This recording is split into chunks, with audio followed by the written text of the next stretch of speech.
안녕하세요.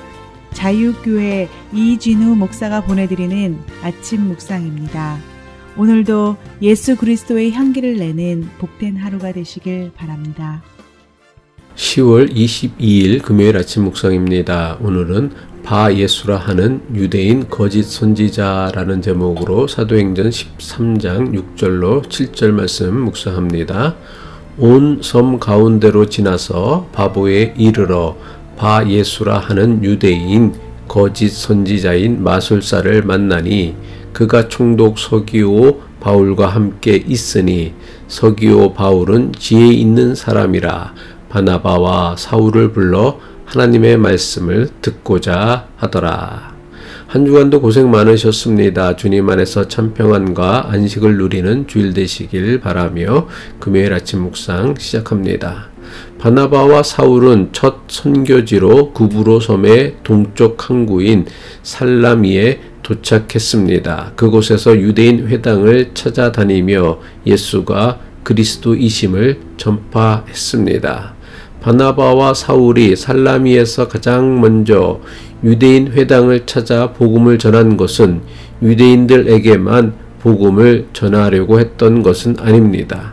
바나바와 사울이 구브로 섬에서 복음을 전하면서 가장 먼저 유대인 회당을 찾아 복음을 전한 이유는 무엇 때문일까요? 유대인들은 이미 하나님을 믿는 사람들이었기에 하나님께서 보내신 메시아이신 예수님에 대해 설명하고 가르치는 것이 훨씬 수월했기 때문일 것입니다. 하지만 사도행전이 유대인 회당에서의 복음 전도의 결과에 대해 아무런 기록을 남기지 않은 것을 보아 그 결과는 썩 좋지 않았던 것 같습니다. 구브로 섬 동쪽에서 유대인 회당을 중심으로 복음을 전한 바나바 일행은 섬을 가로질러 구브로 섬 서쪽 항구였던 바보라는 도시로 갔습니다. 바나바와 사울은 바보라는 도시에서 바예수라 불리는 유대인 마술사를 만나게 됩니다. 그는 하나님을 믿는다는 유대인이면서도 신비한 주술을 이용해 사람들의 마음을 홀리는 거짓 선지자였습니다. 사도행전 13장 6절이죠. 온 섬 가운데로 지나서 바보에 이르러 바예수라 하는 유대인 거짓 선지자인 마술사를 만나니 바예수는 아들을 뜻하는 바와 구원자를 뜻하는 예수를 합친 단어입니다. 바예수는 사람들 앞에서 또한 선지자 행세를 했던 인물이었습니다. 선지자가 어떤 사람입니까? 하나님의 계시를 듣고 하나님의 말씀을 백성들에게 전하고 선포하는 사람입니다.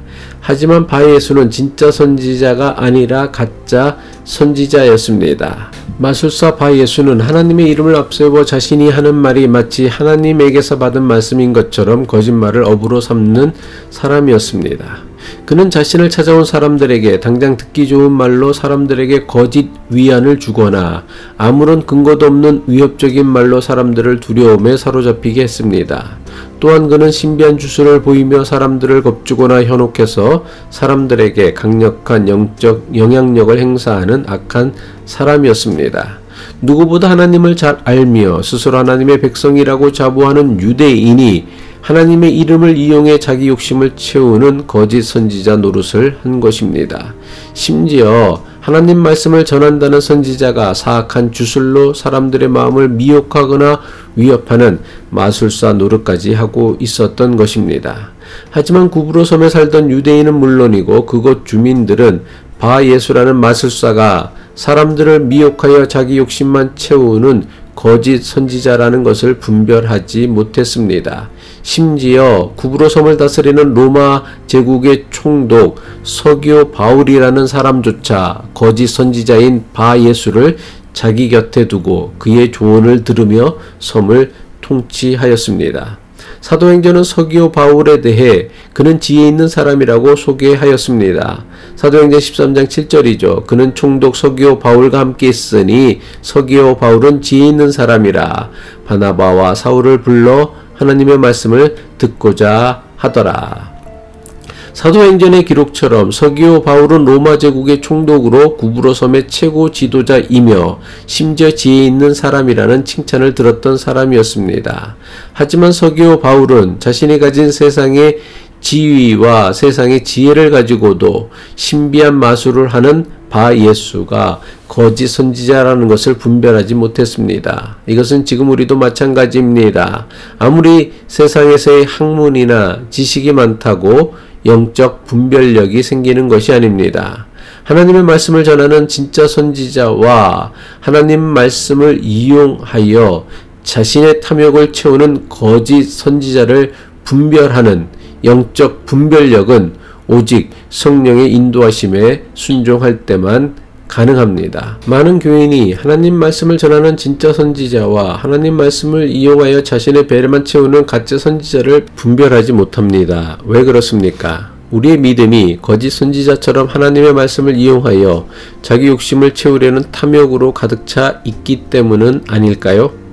우리가 가진 탐욕이 하나님의 말씀을 전하는 진짜 선지자의 말을 듣지 못하게 합니다. 대신에 자신의 길을 만족하게 하고 욕심을 자극하는 가짜 선지자의 감언이설을 진짜 하나님의 말씀처럼 듣게 만듭니다.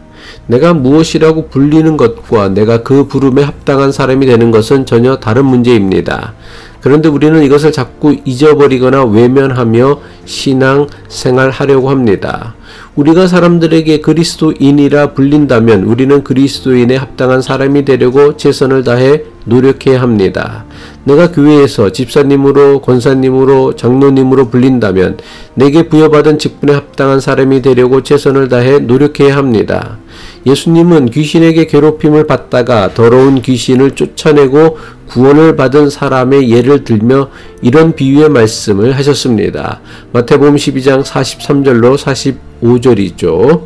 더러운 귀신이 사람에게서 나갔을 때에 물 없는 곳으로 다니며 쉬기를 구하되 쉴 곳을 얻지 못하고 이에 이르되 내가 나온 내 집으로 돌아가리라 하고 와 보니 그 집이 비고 청소되고 수리되었거늘 이에 가서 저보다 더 악한 귀신 7을 데리고 들어가서 거하니 그 사람의 나중 형편이 전보다 더욱 심하게 되느니라. 이 악한 세대가 또한 이렇게 되리라. 바 예수는 하나님의 백성이라는 유대인이며 선지자라고 했지만 하나님 백성다움이나 선지자다움에 대해서는 아무런 관심이 없었습니다. 하나님의 백성으로서 합당한 삶을 살려고도 애쓰지도 않았으며 선지자로서 하나님의 말씀을 정직하게 전하는 일에 헌신하지도 않았습니다. 그 결과 그는 하나님 말씀을 바르게 전해야 하는 선지자이면서도 오히려 하나님의 이름을 이용해 자기 배나 채우는 악한 사람이 되었습니다. 하나님을 알지 못하는 이방인들보다 하나님의 영광을 가리는 더 악한 사람이 된 것입니다. 이것은 지금 우리도 마찬가지입니다.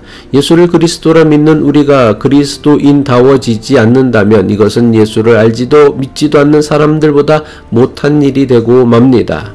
우리의 마음을 성령이 아닌 탐욕으로 채운다면 우리는 하나님을 모르는 사람보다 더 악한 사람이 될 수 있음을 명심해야 합니다. 예수님의 비유 말씀처럼 귀신 하나를 쫓아냈더니 이전보다 더 악한 귀신 7이 들어와 우리를 이전보다 더 심각한 상황이 되게 할 것입니다.